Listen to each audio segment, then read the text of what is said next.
Alarobia fasiviny volana janoary sy 2024 faly manatry ny araba topolasitoko vavy ary ankafaliana ihany koa no erahana amintsika amin'ity takarivo ity dia manasa antsika indray anaraka ny fampahalalam-baovao hatramin'ny farany araka ny daty efa voatondro ary dia androany no ny fampiaraba noho ny fatratrarana ny tonontaona teny amin'ny lapam-panjakana teny Avoloho teny ireo olom-panjakana maro teo ihany koa ireo vahiny maro nasaina ny fandambiasana ny fandraisam-pitenenana ny filohan'ny tetezamita Andry Nirina Rajoelina dia nanamafy ny fanatanterahana ny fifidianana amin'ity taona 2024 ity.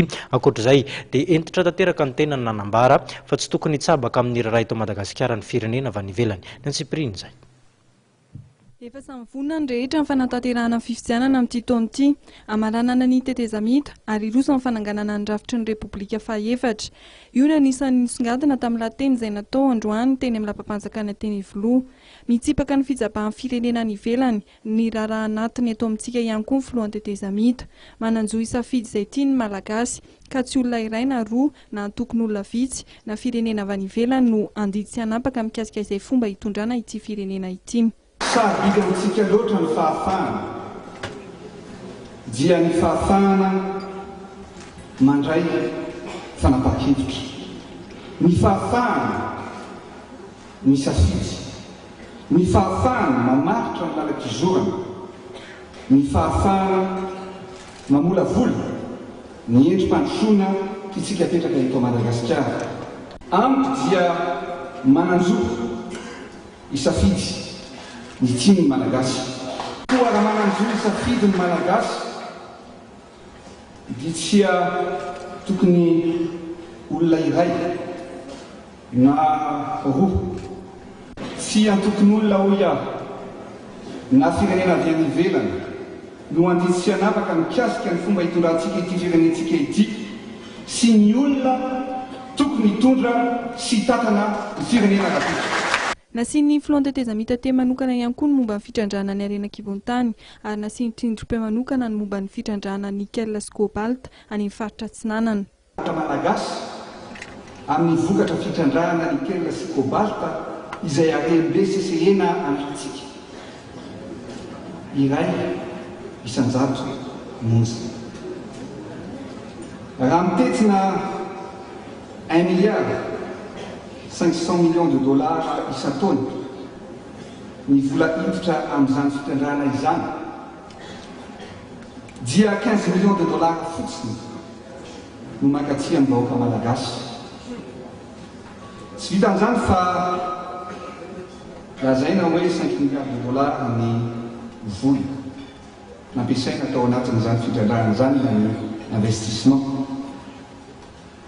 Raha ataontsika izany mikajikajy dia eo amin'ny telon-taona 4 taona mahery eo fotsiny dia efa tafaverina ny reny vola nampiasaina tamin'izany fitrandrahana izany ary dia tombotsoa miopapana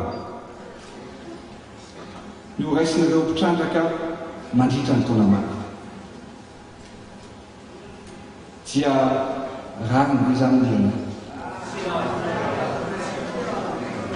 Izany nefa no santionany ny fifanarahana natao somi teto amin'ity firenena ity. Na dia tsy nisy ny fanampiana izay nataony sehatra raisam-pirenena hoy izy dia afaka nataony na noho ny fitantanan-draharam-panjakana. Notsipihan'ny filohan'ny tetezamita ihany koa fa manomboka mametraka ny fampandrosoana isam-paritra ny fitondrana amin'ny alalan'ireo fanorenana samihafa toy ny hopitaly manara-penitra. Koa izy ary mbola afaka ilaza fa tsy ilaina ny hopitaly. Hopitaly isaboana ny vahoaka, hopitaly amonjena aina, hopitaly anasitranana ny aretina maro samihafa. Maro tokoa ny aretina tokony hitsavoana eto Madagasikara. Fa indrisy ny aretina tena mikiky eto amin'ny firenentsika dia ny aretin'ny mpanao politika sasatsasany. Aretin'ny mpanao politika sasatsasany izay tena sarotra stranina.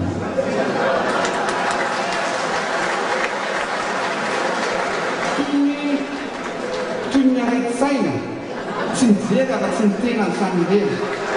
Ankoatra ny kianja manara-penitra, ny tranomora, ny coliseum, kianja maki dia nilaza amin'ny filohan'ny tetezamita fa mitoy ny asa fanorenana izay tanterahiny amin'ity taona 2024 ity.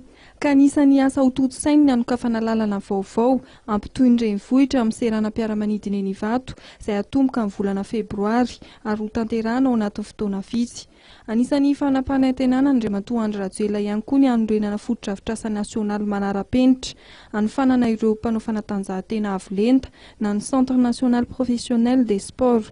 Mikasika ny fampiakarana ny karamanam-piasam-panjakana dia nilaza amin'ny filohan'ny tetezamita fa azo ataony mampiakatra izany 100% saingy akinina amin'ny gouvernement tamin'ny fandiniana izany. Nanome efa mitsorakeloka 2 volana hatramin'ny 9 bolana ho an'ireo voafonja nanao eloka tsotra, voasazy 5 taona no midina ary fahafahana kosa ho an'ny voafonja mihoatra ny 70 taona izay nanao eloka tsotra.